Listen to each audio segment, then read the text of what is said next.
अस्सलामु अलैकुम वरहमतुल्लाहि वबरकातुह।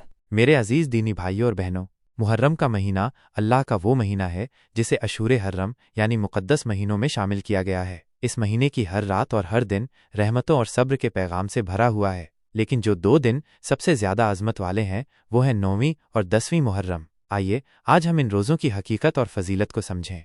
मुहर्रम के रोज़ों का इतिहास और फजीलत। रसूलुल्लाह सल्लल्लाहु अलैहि वसल्लम जब मदीना मुनव्वरा तशरीफ़ लाए तो आपने देखा कि यहूद 10वीं मुहर्रम का रोज़ा रखते हैं। आपने उनसे दरियाफ्त किया, तुम इस दिन का रोज़ा क्यों रखते हो? उन्होंने कहा, ये वो दिन है जब अल्लाह ताला ने हज़रत मूसा आस और बनी इसराइल को फ़िरऔन के जुल्म से निजात अता की थी। यह सुनकर रसूलुल्लाह सल्लल्लाहु अलैहि वसल्लम ने इरशाद फरमाया, हम मूसा अस के तुमसे ज़्यादा हकदार हैं। फिर आपने खुद रोज़ा रखा और अपनी उम्मत को भी 10वीं मुहर्रम का रोज़ा रखने का हुक्म दिया।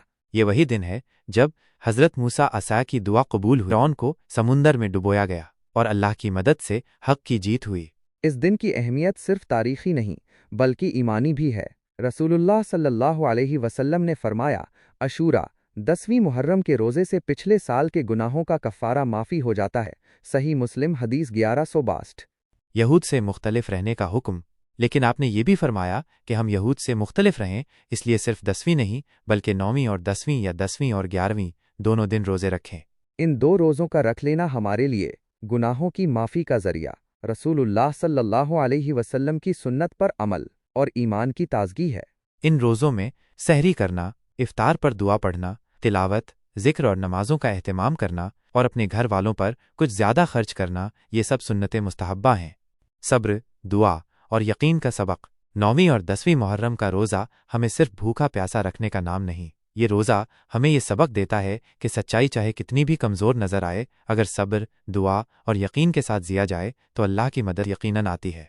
हज़रत मूसा असा की तरह जब एक तरफ फ़िरऔन का लश्कर था और दूसरी तरफ समुंदर, तब भी उन्होंने कहा था, कल्ला इन्ना मैया रब्बी सयहदीन, हरगिज़ नहीं, मेरे साथ मेरा रब है, वो मुझे रास्ता दिखाएगा। यही यकीन, यही सब्र और यही अल्लाह पर भरोसा आज भी हमारे ईमान का हिस्सा बनना चाहिए। मुहर्रम का रोज़ा हमें तौबा की दावत देता है, अपने रब की तरफ लौट आने का पैगाम देता है। आइए हम सब नियत करें कि इस बार इन रोज़ों को सिर्फ एक रस्म न समझें बल्कि एक रूहानी सफ़र बनाएं। मेरे प्यारे भाइयों और बहनों, मुहर्रम के रोज़े सिर्फ एक इबादत नहीं बल्कि हमारे अजीम रसूल सल्लल्लाहु अलैहि वसल्लम की सुन्नत हैं। इन दिनों में रोज़ा रख कर हम न सिर्फ अपने गुनाहों की माफ़ी पा सकते हैं बल्कि अपने दिलों को नूर और ताजगी से भर सकते हैं। इस मुहर्रम आइए हम सब मिलकर 9 और 10 तारीख को रोज़ा रखें, सब्र और शुक्र के साथ ज़िंदगी गुजारें और अपने रब को राज़ी कर लें।